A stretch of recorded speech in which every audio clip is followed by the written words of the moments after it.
Welcome to The Explainer. Okay, today we are diving headfirst into one of the most baffling David versus Goliath mysteries in the entire history of sports. When you think of international football, your mind immediately goes to the Giants, right? Those massive teams that just dominate the world stage and absolutely strike fear into the hearts of their opponents. But what happens when the biggest giant of them all runs into an opponent they simply cannot beat? Let's find out. Section 1. Brazil's ultimate bogey team. So let's set the stage here. When we talk about the absolute pinnacle of international football, we're obviously talking about the mighty Brazilian national team, the Seleção. They're five-time World Cup champions, a nation that literally breathes football and has produced some of the absolute greatest players to ever touch a ball. Yet, despite all that glory, there is one country, one totally inexplicable hurdle that stands out in their century-long history as a statistical nightmare.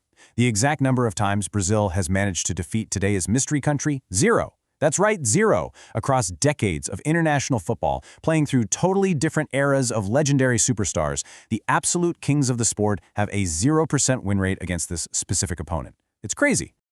Now in sports, we actually have a term for this. We call it a bogey team. Basically, it's an opponent that acts like absolute kryptonite to a statistically superior squad. They consistently pose inexplicable challenges and just totally defy the odds. And incredibly, the bogey team for the majestic Brazilian national squad. I honestly couldn't believe this when I first saw the stats, but it's none other than Norway. Yep, you heard that right, Norway. Just consider this staggering contrast for a second. On one side, you have Brazil. That's a massive population of 212 million people and 5 World Cup trophies gleaming in their cabinet. And on the other side, Norway, a population of just around 5.5 million and absolutely 0 world championships. In terms of footballing pedigree, this shouldn't even be a contest, right?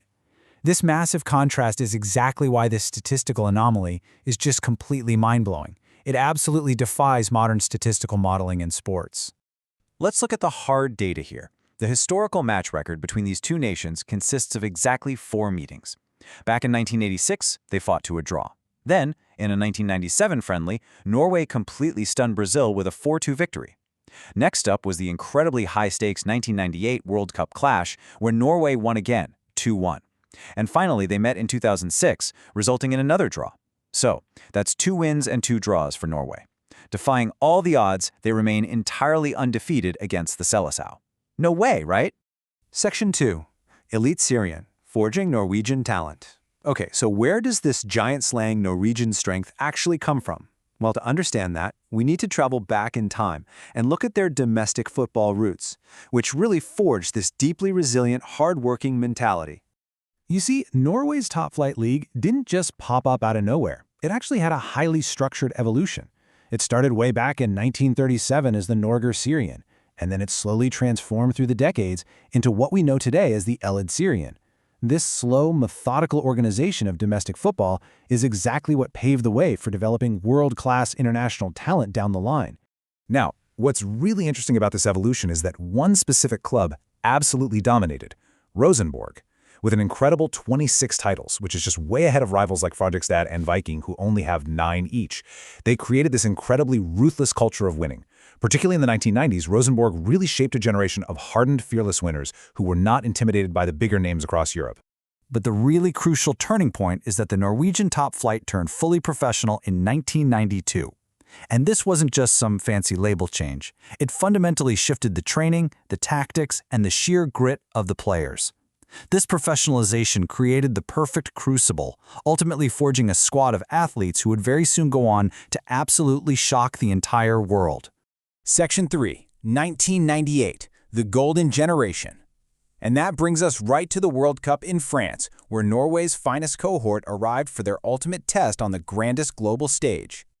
Make no mistake, this was no fluke team. Managed by the brilliant Egil Olsen, Norway's 1998 squad was packed with serious, world-beating talent. You had these absolute defensive rocks like Henning Berg and Dan Eggen, creative forces like Stig Inge Bjornby, and truly lethal finishers like Tore Andre Flo, Kjetil Rekdal, and Ole Gunnar Solskjær. They were this fiercely cohesive unit with a distinct, pretty much unbreakable work ethic. But wow, look who they were up against. Brazil's terrifying 1998 lineup, managed by Mario Zagallo, basically reads like a footballing Hall of Fame. You've got Bebeto, Carlos Dunga, and then you add in Rivaldo, Roberto Carlos, and of course the phenomenal Ronaldo. I mean, this was a roster of absolute global superstars. The mountain Norway had to climb here seemed completely impossible. And the context of the tournament makes it even more dramatic. Over in Group A, Norway hadn't exactly had a smooth ride. After drawing against Morocco and Scotland, their backs were firmly against the wall. It was a literal do-or-die scenario for them. Only an outright victory over the tournament favorites, Brazil, would keep Norway in the World Cup. Section 4. The Miracle in Marseille. June 23, 1998. The Stade Velodrome in Marseille. 55,000 screaming fans packed into the stands. You guys, this wasn't just a football match.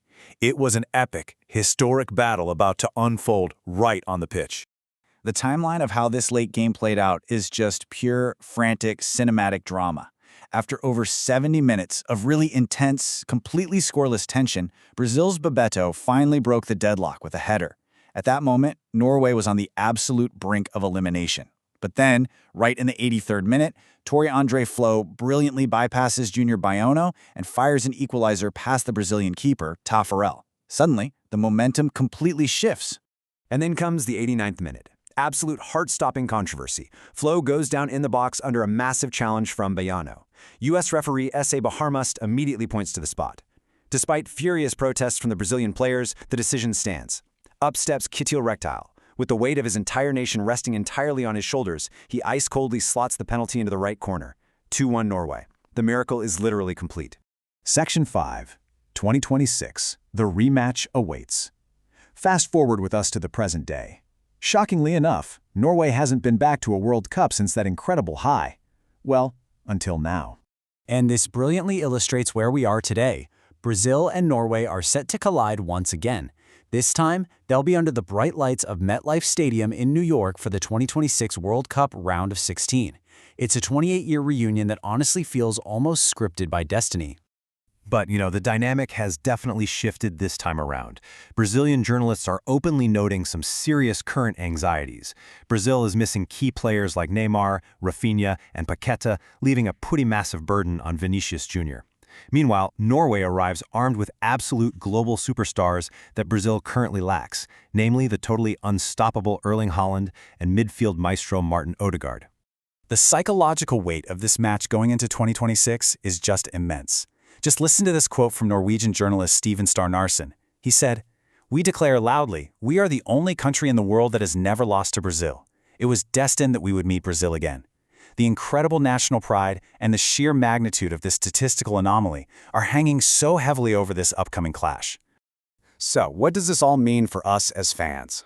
Well, what you should really take away from all this is that football is just beautifully, wonderfully unpredictable. We are perfectly set up for a monumental showdown. Will the mighty Seleção finally vanquish their ultimate bogey team and break the curse once and for all? Or will this new generation of Vikings step up and conquer the Giants all over again? We absolutely can't wait to find out. Thanks for joining me on this explainer, and remember, keep questioning the impossible.